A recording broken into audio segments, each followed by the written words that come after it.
A história que vou contar foi enviada por Dedé e aconteceu com o pai dela, numa noite de quarta-feira de cinzas. Estamos indo aqui já para quarta-feira de cinzas, gente. Em 1986. Naquele tempo, a família morava em um sítio isolado, cercado de matas escuras e trilhas de terra batida. Quem cresceu no interior sabe bem. Na quaresma, muita gente diz que coisas estranhas acontecem, e naquela noite o pai de Dedé teve um encontro que jamais esqueceria. Tudo começou quando a vaca que ele costumava ordenhar fugiu. Arrebentou a cerca e atravessando para o sítio vizinho. Ele demorou a encontrá-la, e quando, enfim, conseguiu, já passava das 6 da tarde. Enquanto Dedé e sua irmã se arrumavam para ir à missa, o pai delas levou a vaca de volta ao curral para tirar o leite. Era um trabalho simples que ele fazia 2 vezes ao dia, mas naquela noite algo estava diferente. As meninas partiram em direção à igreja, deixando a casa para trás. A única luz vinha da varanda, mas não chegava até a porteira. No curral, o pai de Dedé se sentou no banquinho de madeira, colocou o balde entre as pernas e começou a ordenhar a vaca. O som rítmico do leite caindo no balde se misturava com o som do vento entre as árvores. Então ele ouviu um barulho estranho. No começo pensou que fosse um dos cachorros, mas percebeu que os animais estavam inquietos, de orelha em pé e o rabo entre as pernas. Os bois, geralmente calmos, bufavam e batiam os cascos no chão. Um arrepio subiu pela sua espinha, mas tentou ignorar. Foi então que, ao olhar para baixo, por baixo da vaca, ele viu 2 pernas tortas, enormes. Pisavam pesadamente na terra seca. Pés descalços, sujos de lama e sangue seco. O coração do pai de Dedé disparou, mas ele manteve as mãos firmes no trabalho, como se ignorar aquela presença pudesse fazê-la desaparecer. Mas a coisa se aproximou. Agora ele via mais detalhes. Era uma criatura enorme, com o corpo coberto de pelos escuros e desengranhados. O cheiro que exalava era uma mistura de bicho molhado e carniça. Os dentes, meu Deus, os dentes. Grandes amarelados, afiados como navalha. E os olhos, 2 pontos brilhantes, fixos nele, como se estivessem saboreando o medo que começava a tomar conta do seu corpo. O bicho parou ali, a poucos metros de distância. Ele sabia o que era. E você também sabe. Claro, já sei já. Quando aquele bicho, aquele lobisomem, chegou bem perto do pai da Dedé, ele disse que a sua única reação foi começar a orar em voz alta.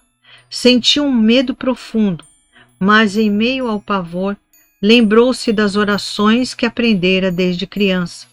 A cada palavra que lhe dizia, a criatura parecia recuar, como se a oração tivesse algum poder sobre ele. O lobisomem se afastava lentamente, dando passos para trás, sem tirar os olhos dele. O pai de Dedé continuava a rezar, sua voz tremendo, mas firme. Foi então que de repente o bicho deu um giro e disparou para a mata adentro, sumindo na escuridão entre as árvores. O som dos galhos quebrando e da terra sendo revirada ressoou na noite, mas logo o silêncio voltou. Aproveitando-se daquele momento, o pai de Dedé pegou o balde de leite e correu para casa, ainda sentindo o coração disparado no peito.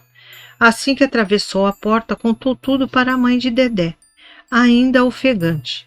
Ela ficou assustada, rezou junto com ele e alertou. Olha só o perigo. As meninas estão na igreja e vão voltar agora à noite sozinhas.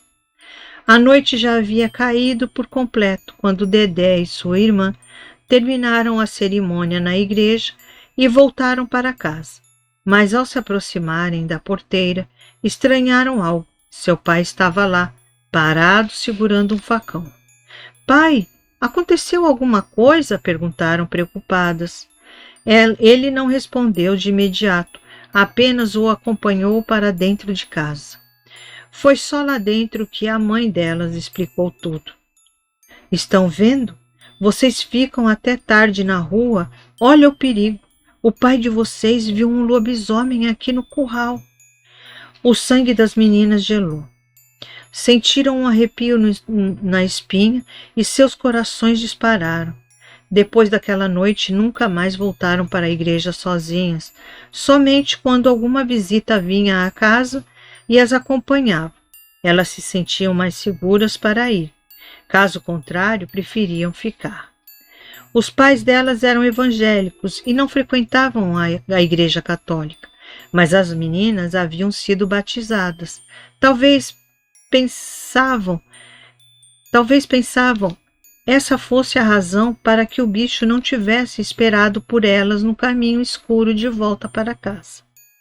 A estrada que levava à porteira era um breu total, iluminada apenas pela luz fraca da varanda da casa. E se o lobisomem as tivesse atacado ali, sem nenhum lugar para correr? Uma outra lembrança veio à mente de Dedé. Antes de sair para a igreja, ela e a irmã haviam pedido a bênção dos pais. Era um costume antigo naquela época. Ainda era respeitado. Quem não pedia a bênção era considerado mal educado. Agora ela se perguntava se isso também havia protegido de algo muito pior. O pai de Dedé contou essa história muitas vezes, sempre reafirmando que era real. Ele viu o lobisomem com os próprios olhos. Muita gente diz que não existe, mas ele sabia o que tinha visto. E sabia também que foi a sua oração que espantou a criatura naquela noite de quarta-feira de cinzas. E você teria coragem de atravessar aquela estrada deserta na calada da noite? Ou se agarraria à fé e esperaria o sol nascer? Aí fica, né? Difícil. Mas... muito boa a história, hein? o que levantou aqui, eu acho, sei lá. O lobisomem não foi atrás delas, porque eu acho que elas eram batizadas, né? E veio atrás do pai, porque o pai, de certo, não era batizado ali. Os pais não eram batizados. Será, gata? Aqui. Chegou a Sandra. Sandra Mello, cheguei atrasada, mas cheguei. Amo. Obrigado, Sandra Mello. Chegou a tempo de se despedir. Chegou bem na hora aqui que eu